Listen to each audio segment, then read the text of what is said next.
Okay, we are starting off with the videos that cover the Unit 7, Unit 8 test review sheet number 1.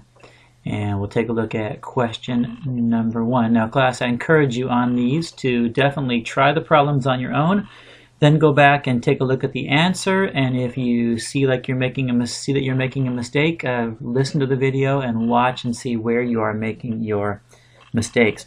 Okay, the first question is number 1. If the preimage of a triangle has vertices at A, B, and C, you see they give us 3 vertices or 3 coordinates.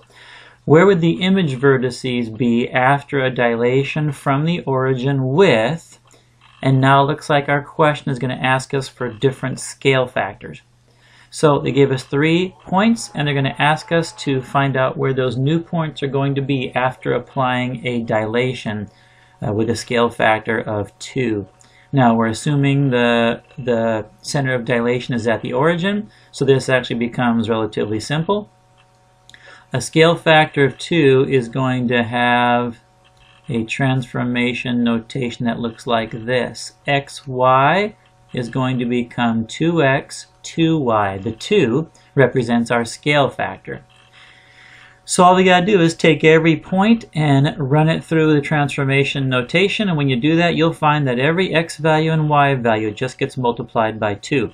So A was 4, 2. Now that becomes 8, 4. And B was 2, 6. Multiply both of those numbers by 2 and you will get 4, 12. And then multiply 3 and 12 by 2 and you get 6 and 24. I'll make one more notation on here for you. Where I'm getting these numbers from is I'm just multiplying 2 times the original x value, which is 4. And then this number right here, 4, is just 2 times the original y value, which was 2. So this is how we're coming up with our new coordinates that are being scaled by a factor of 2. So every one of these works pretty much the same. A scale factor of 0.5, that's going to be a transformation notation. xy becomes 0.5x, 0.5y. So again, we'll run those through our transformation. Run point A, 4, 2. You might need your calculator for this. Half of 4 is 2, and half of 2 is 1. There's our A prime. For B, we've got a 2, 6. Half of 2 is 1. Half of 6 is 3. And sometimes you'll end up with decimals. 3 divided by 2 is 1.5, and 12 divided by 2 is 6. So again, we're just applying our scale factor of 0.5 to our original pre-image vertices, and out come the image vertices. Last one we'll look at is a scale factor of 2.5. So I'm going to need to see those points so I can do the transformation. Okay, so 4 times 2.5 is 10. 2 times 2.5 is 5. Oh, let's write our transformation here real quick. This is going to be xy, now is going to be dilated to 2.5x and 2.5y. So you see again, class, you should already know this. It's pretty easy to apply a dilation transformation to existing points. 10, 5. Let me see. 2 times 2.5 is 5.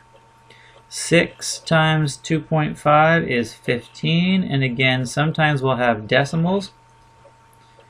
C has a x value of 3. 3 times 2.5 is actually 7.5. And 12 times 2.5 is 30. So question number 1 is just asking us to apply a scale factor to existing points and come up with the new image points. Take a look at question number 2. If triangle ABC is similar to triangle XYZ, what is the measure of angle C? Let's take a look. Angle C, we don't know what that is. Let's take a look at our other triangle. C is in the 3rd position. That matches up with Z. Z is 88. That means angle C must be the same measure because we know similar triangles have the same interior angles. Let's go ahead and label that on our diagram, 88 degrees. What's the measure of angle Y? Well, it's not labeled here. Y matches up with B in the second position. B is 41. That means Y has to be 41 degrees. So I will label that 41 degrees. I'll always label as I go, class, if they're asking me multiple questions. And you'll see why right now. The next question, C, asks, what is the measure of angle A? Well, A we don't know. A matches up with X, and X we don't know. So this means we have to revert to our knowledge that the angles of a triangle add up to 180 degrees. We can find out the measure of angle A by adding up these two angles and subtracting from 180, or we can just do it all in one step. 180 in your calculator minus 41 minus 88. Check out that math. You're going to end up with 51 degrees. So the measure, let's write that in, 51. So that means our measure of angle A must be 51 degrees. So I'm going to go ahead and label that. And our last question, what is the measure of angle X? X matches up with A, so X has to also be 51 degrees. So all these questions are giving you practice on how to find missing angle measures of similar triangles. Letter E is asking the question, what is the measure, what is the length of side BC? Alright, as soon as I start getting questions about the measure of sides, I'm going to go ahead and write my statement of proportionality because I'm probably going to use that. So let's go ahead and do that here. We know, based on our similarity statement, that AB over XY is equal to BC over YZ, and that's equal to CA over ZX. So there's our statement of proportionality based on our similarity statement. Let's go ahead and figure out what we want to know. The length of BC, well, that is the middle ratio. We got to put that in our equation, BC. YZ we know, so we're good to go. Let's find a ratio where we know both the top and the bottom. AB, we know AB, and XY, we know XY, therefore we can use this first ratio. So let's go ahead and set up our proportion and solve.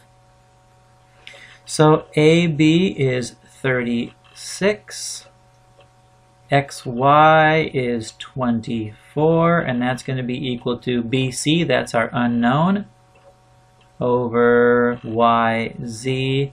YZ is 18. Alright, we got a simple proportion that we have to solve. Let's change color here. So I've got 36 times 18 in my calculator. That is 648. And that's going to equal 24x. Again, class, I'm getting this by cross multiplying or cross product. 648 divided by 24. Divide both sides by 24. And we're going to end up getting 27 equals x.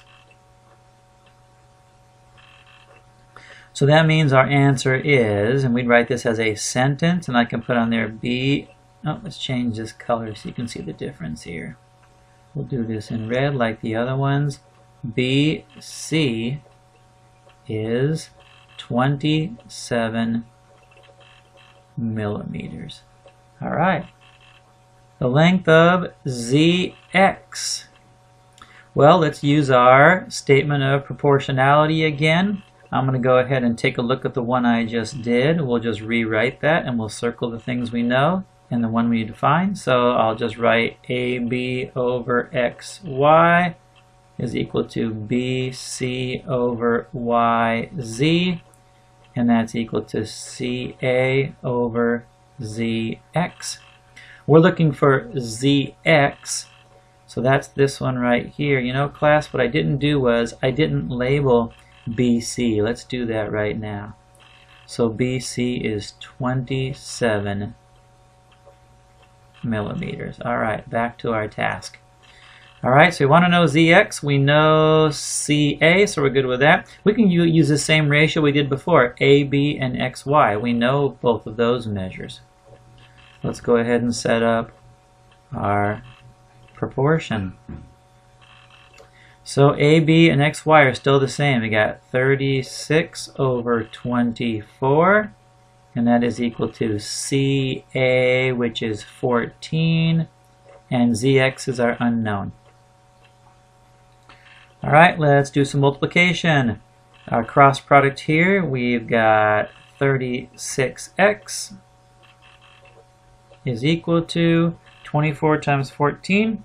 24 times 14 is 336.